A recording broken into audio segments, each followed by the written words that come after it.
ನಮಸ್ಕಾರ. ವನಜಾ ಮಲ್ನಾಡ್ ಬಂದಾಯಿತು. ಹೊಸ ವಿಡಿಯೋ ತಂದಾಯಿತು. ಬನ್ನಿ ಇವತ್ತು ಪವಿತ್ರ ಬಂಧನ ಈ ಸೀರಿಯಲ್ಲು ನಾಳಿನ ಎಪಿಸೋಡು ಹೇಗೆ ಮೂಡಿ ಬಂದಿದೆ, ಏನು ಇದ್ರ ಸ್ಟೋರಿ ನೋಡೋಣ ಬನ್ನಿ. ಅದಕ್ಕೆ ಮುಂಚೆ ನೀವು ನನ್ನ ವಿಡಿಯೋಕ್ಕೆ ಸಬ್ಸ್ಕ್ರೈಬ್ ಮಾಡಿಲ್ಲ ಅಂದರೆ ದಯವಿಟ್ಟು ಸಬ್ಸ್ಕ್ರೈಬ್ ಮಾಡ್ಕೊಳ್ಳಿ, ಹಾಗೆ ಒಂದು ಲೈಕ್ ಕೊಡಿ. ಇಲ್ಲಿ ಪವಿತ್ರ ಅತ್ತೆಗೆ ಅಂದರೆ ದೇವು ಅಮ್ಮಂಗೆ ಡಾಕ್ಟರ್ ಹೇಳ್ತಾರೆ, ದೇವನ್ನ ಚೆಕ್ ಮಾಡಿ ನಾರ್ಮಲ್ ಆಗಿದ್ದಾರೆ, ಏನು ಪ್ರಾಬ್ಲಮ್ ಇಲ್ಲ ಇವಾಗ ಅಂತ ಹೇಳಿಬಿಟ್ಟು ಆಮೇಲೆ ಆಚೆ ಬರ್ತಾರೆ. ಏಕೆ ಅಂದರೆ ದೇವು ಅಮ್ಮನ ಫ್ರೆಂಡೇ ಡಾಕ್ಟರು. ಹಂಗಾಗಿ ಆಚೆ ಬಂದುಬಿಟ್ಟು ಅವ್ರು ಹೇಳ್ತಾರೆ, ಆಲ್ರೈಟ್ ಚೆನ್ನಾಗಿದ್ದಾರೆ, ಏನೂ ತೊಂದರೆ ಇಲ್ಲ ಅಂತೇಳಿ. ಇವಳು ಹಂಗೆ ಅಂದಿದ್ದಕ್ಕೆ ತುಂಬಾ ಬೇಜಾರು ಮಾಡ್ಕೋತಾಳೆ. ಯಾಕೆ ಅಂದರೆ ಅಮೃತಂಗೆ ಅಂದರೆ ಇನ್ನೂ ಹುಷಾರಿಲ್ಲ ಅಂದರೆ ಇನ್ನೂ ಖುಷಿ ಇರ್ತಿತ್ತು.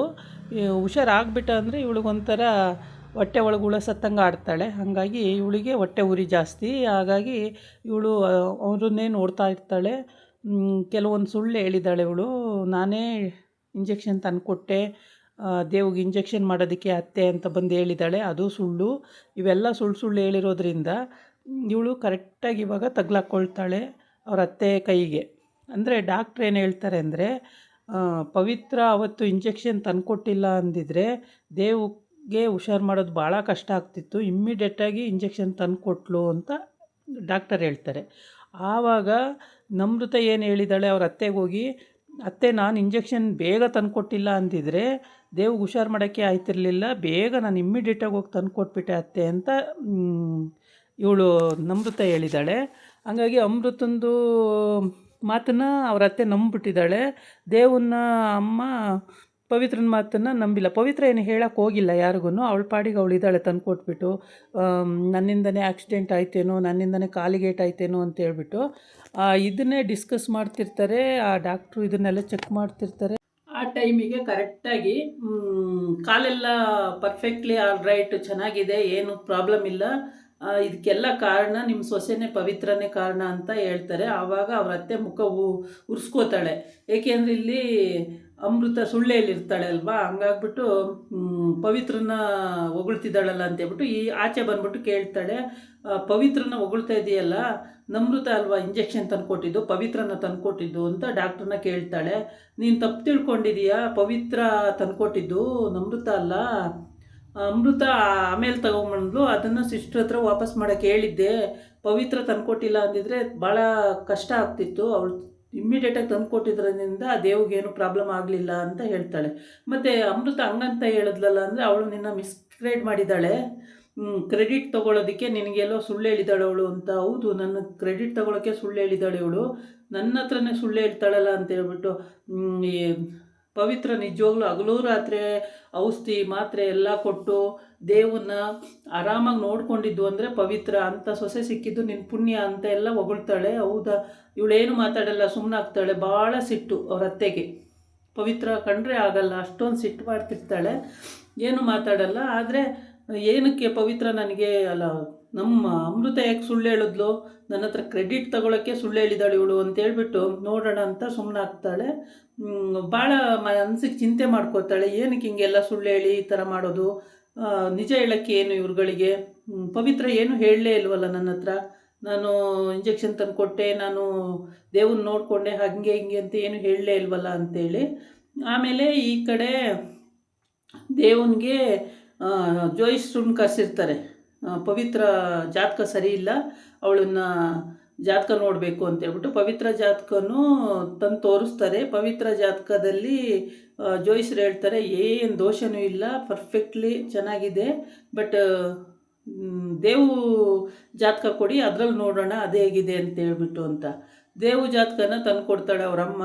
ತಂದು ಕೊಟ್ಮೇಲೆ ದೇವು ಜಾತಕ ನೋಡಿಬಿಟ್ಟು ಪುರೋಹಿತರು ಹೇಳ್ತಾರೆ, ದೋಷ ಇರೋದೇ ದೇವು ಜಾತಕದಲ್ಲಿ, ಪವಿತ್ರ ಜಾತಕದಲ್ಲಿ ಏನು ದೋಷನೂ ಇಲ್ಲ, ದೇವು ಜಾತಕದಲ್ಲೇ ದೋಷ ಇರೋದು ಅಂತ ಆಗುತ್ತೆ.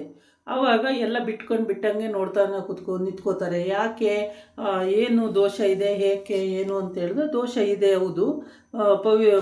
ದೇವು ಜಾತಕದಲ್ಲೇ ದೋಷ ಇರೋದು, ಪವಿತ್ರ ಜಾತಕದಲ್ಲಿ ಯಾವ ದೋಷನೂ ಇಲ್ಲ ಅಂತೇಳಿ. ಅವ್ರ ಅತ್ತೆಗೆ ಶಾಕ್ ಆಗಿಬಿಡುತ್ತೆ. ಮಗನ ಜಾತಕದಲ್ಲೇ ದೋಷ ಇದೆ ಅಂತ ಹೇಳ್ತಿದ್ದಾರಲ್ಲ, ನಾನು ಇಷ್ಟು ದಿನ ಪವಿತ್ರ ಜಾತಕದಲ್ಲೇ ದೋಷ ಇದೆ ಅಂತ ಅಂದ್ಕೊಂಡಿದ್ದೆ ಪುರೋಹಿತರೆ, ಈಗ ದೇವು ಜಾತಕದಲ್ಲೇ ದೋಷ ಇದೆ ಅಂತ ಇದ್ದೀರಲ್ಲ ಅಂತ ಹೇಳ್ಬಿಟ್ಟು. ಆವಾಗ ಎಲ್ಲರಿಗೂ ಕರೆಕ್ಟಾಗಿ ನಿಜಾಂಶ ಗೊತ್ತಾಗುತ್ತೆ. ದೇವ್ಗೆ ದೋಷ ಇರೋದು, ದೇವ್ಗೆ ದೋಷ ಪರಿಹಾರ ಮಾಡಬೇಕು ಅನ್ನೋದು ಈಗ ಅವ್ರ ಅತ್ತೆಗೆ, ಅವ್ರ ಅಮ್ಮಂಗೆ ಅದು ಮನವರಿಕೆ ಆಗಿದೆ. ಇವಳು ಪವಿತ್ರ ಬಿಟ್ಟಂಗೆ ನೋಡ್ತಾ ಇರ್ತಾಳೆ. ಶಾಕು, ಏನಪ್ಪ ಹಿಂಗೆ ನನ್ನ ಜಾತಕದಲ್ಲೇ ದೋಷ ಇದೆ ಅಂತ ಇವರು ಇಷ್ಟು ದಿನ ತಿಳ್ಕೊಂಡಿದ್ರ, ನೋಡಿದ್ರೆ ಪವಿತ್ರ ದೇವು ಜಾತಕದಲ್ಲೇ ದೋಷ ಇದೆ ಅಂತ ಗೊತ್ತಾಯ್ತಲ್ಲ ಅಂತ ಹೇಳ್ಬಿಟ್ಟು ಹಾಗೆ ನೋಡ್ತಲೇ ಇರ್ತಾಳೆ. ಗಾಬರಿಯಾಗಿ ಎಲ್ಲರೂ ನೋಡ್ತಾ ಇರ್ತಾರೆ. ದೇವನು ಕೂಡ ಪವಿತ್ರನ ನೋಡ್ತಾನೆ.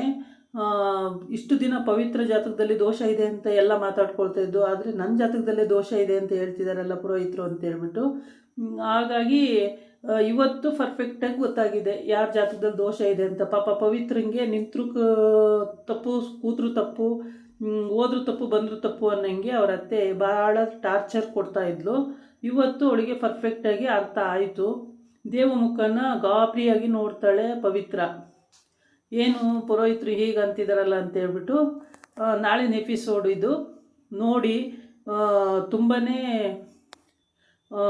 ಇಂಟ್ರೆಸ್ಟಿಂಗ್ ಆಗಿದೆ ಈ ಎಪಿಸೋಡು. ಒಂದು ದಿವಸ ಮುಂಚೆನೇ ಇದು ಬರ್ತಾ ಇರೋದ್ರಿಂದ ತುಂಬಾ ಚೆನ್ನಾಗಿದೆ ಈ ಎಪಿಸೋಡು, ಕತೆ ಎಲ್ಲ. ಇದನ್ನು ಎಲ್ಲೂ ಸ್ಕಿಪ್ ಮಾಡ್ದಂಗೆ ಪೂರ್ತ ನೋಡಿ, ನಿಮಗೆ ಅರ್ಥ ಆಗುತ್ತೆ. ಈ ಕಥೆನಲ್ಲಿ ಪವಿತ್ರಗೆ ಭಾಳ ಬೇಜಾರಾಗುತ್ತೆ. ಎಲ್ಲರೂ ಇಷ್ಟು ದಿನ ನನ್ನನ್ನು ತಪ್ಪು ತಿಳ್ಕೊಂಡಿದ್ರ, ಯಾಕಾಗಿ ಅಂತೇಳ್ಬಿಟ್ಟು ಕೊನೆಗೆ ಯೋಚನೆ ಮಾಡ್ತಾಳೆ ಅವಳು. ಆಮೇಲೆ ದೇವ್ಗೆ ನನ್ನ ಜಾತಕದಲ್ಲಿ ದೋಷ ಇದೆಯಾ ಅಂತ ಇವನು ಆಲೋಚನೆಗೆ ಹೋಗ್ತಾನೆ. ನನ್ನ ಜಾತಕದಲ್ಲೇ ದೋಷ ಇದೆ ಅಂತ ಹೇಳ್ತಿದ್ದಾರಲ್ಲ, ಇಷ್ಟು ದಿನ ಅಮ್ಮ ಅವರೆಲ್ಲ ಪವಿತ್ರ ಜಾತಕದಲ್ಲಿ ದೋಷ ಇದೆ ಅಂತಿದ್ರು ಅಂತ ಹೇಳ್ಬಿಟ್ಟು. ಆಮೇಲೆ ತಾತ ಅಜ್ಜಿ ಎಲ್ಲರೂ ಕೂಡ ಪವಿತ್ರ ಜಾತಕದಲ್ಲೇ ದೋಷ ಇದೆ ಅಂತ ಎಲ್ಲ ಮಾತಾಡ್ತಾಯಿದ್ರು. ಈಗ ನೋಡಿದ್ರೆ ದೇವ ಜಾತಕದಲ್ಲೇ ದೋಷ ಇದೆಯಂತಲ್ಲ ಅಂತ ಹೇಳ್ಬಿಟ್ಟು, ಇನ್ನೇನು ಜಾತಕದಲ್ಲಿ ದೋಷ ಇರೋದನ್ನು ಕ್ಲಿಯರ್ ಮಾಡಿಬಿಟ್ಟು ಪರಿಹಾರ ಮಾಡಿಬಿಟ್ಟು ಇಬ್ಬರಿಗೂ ಫಸ್ಟ್ ನೈಟ್ ಅರೇಂಜ್ ಮಾಡೋಣ ಅಂತ ಮಾತಾಡ್ತಾರೆ. ಫಸ್ಟ್ ನೈಟ್ ಅರೇಂಜ್ ಮಾಡೋಕ್ಕೆ ನಾಳಿನ ಎಪಿಸೋಡ್ ಮುಗಿದು ನಾಳಿದ್ರದ್ದು ಎಪಿಸೋಡಲ್ಲಿ ಫಸ್ಟ್ ನೈಟನ್ನು ಅರೇಂಜ್ ಮಾಡ್ತಾರೆ. ಹಾಗೆ ಇದಾಗಿತ್ತು ಇವತ್ತಿನ ವಿಡಿಯೋ. ನಾಳೆ ಇನ್ನೊಂದು ವಿಡಿಯೋ ಜೊತೆ ಬರ್ತೀನಿ. ನಮಸ್ಕಾರ.